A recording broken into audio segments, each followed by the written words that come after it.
Welcome back, everybody.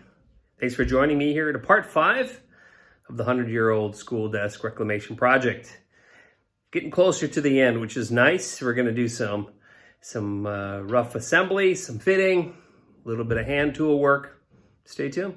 So we have the seat ready to go. We have the original rough cuts out.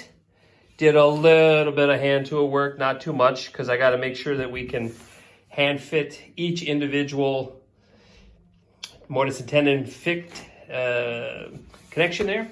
Now we're going to hit that with a little bit of sanding.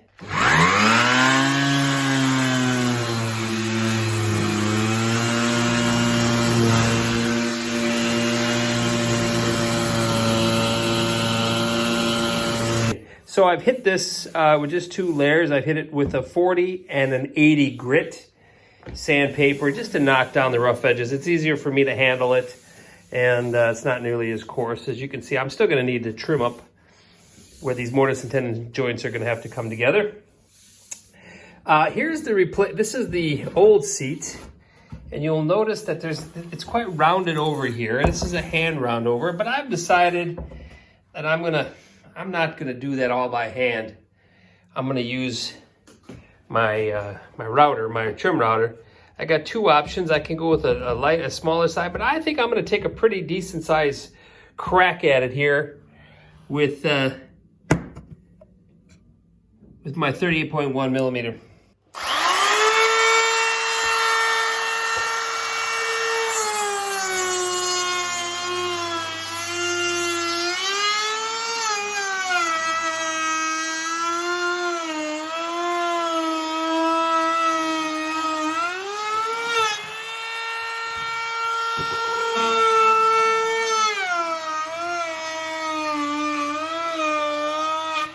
Okay, I ran the router over.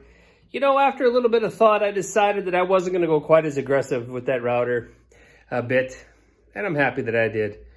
I'll bring you in and show you the end result. Yeah, I'm kind of glad I didn't go more aggressive. I was going to do more aggressiveness on that with that router, but I think that that's just about the right amount. I think it looks good. So the next step will be to begin the process of fitting in and putting it all together here with the new replacement legs that we work on and mortise and tenon joints and fiddle around with that. That's going to be a nightmare. That's going to be tweak, and more tweak. We're going to talk about something that's slightly different, and it's an interesting part about this particular build.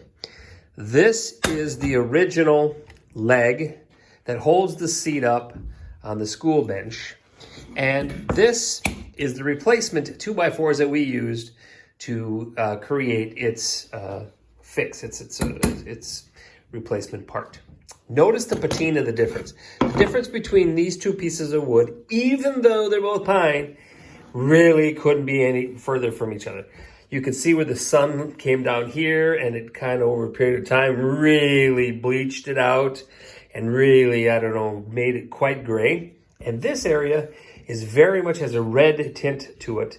Now, to try to make these 2 pieces not stand out so far apart from each other, we're going to have to do something about that wood. And how do we do that? Great question, Garland. Here's how we do it. At least this is one way to do it. There are several others, but this is probably the most common. We're going to take 4/0 steel wool, which I have taken my shop scissors, and cut all of those into pieces. And then with my gloves on, I tore those apart into pieces. We're going to stuff those into this former pickle jar, it looks like, from IKEA. Yeah. And we're going to use vinegar. There are different kinds of vinegar. This particular vinegar is what it is. It has a 7% acidity. And we're going to put this in here, put that into here, and then we're going to cover it up, and we're going to let it sit for a few days.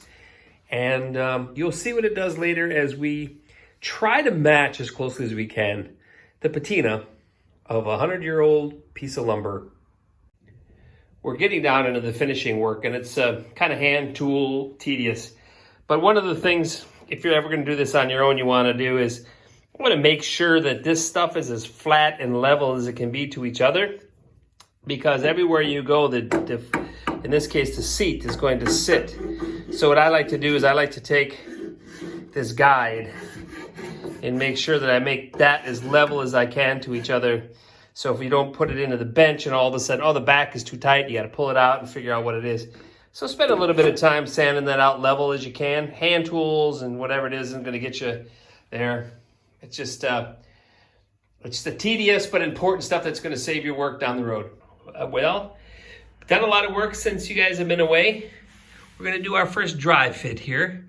Before we get too far, sorry about that flashing. That's the light. That's my lights that I got in the background. Just take a look at these areas. Again, apologize for the flashing. Here's the area that we patched. And I think we look pretty good for the most part. Well, I thought I would close out our 5th episode here of the 100-year-old school desk reclamation. We're showing you the dry fit, put together desk and how it looks. Here is the patch.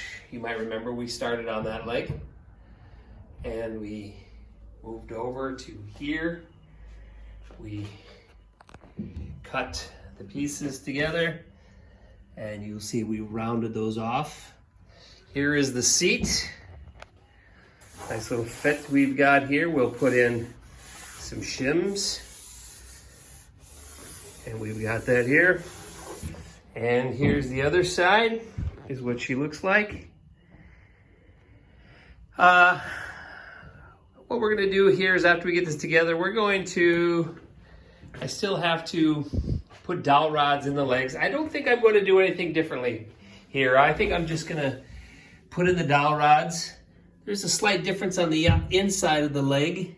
You can see there. I think I'm gonna live with that. Here it's pretty good, and the fit here is good.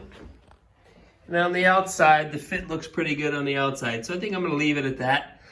A lot of work went into it. Now we're gonna come over here, we're gonna address these cracks and the finish. And yeah, there we go. We'll end episode 5 here. See you when we get back.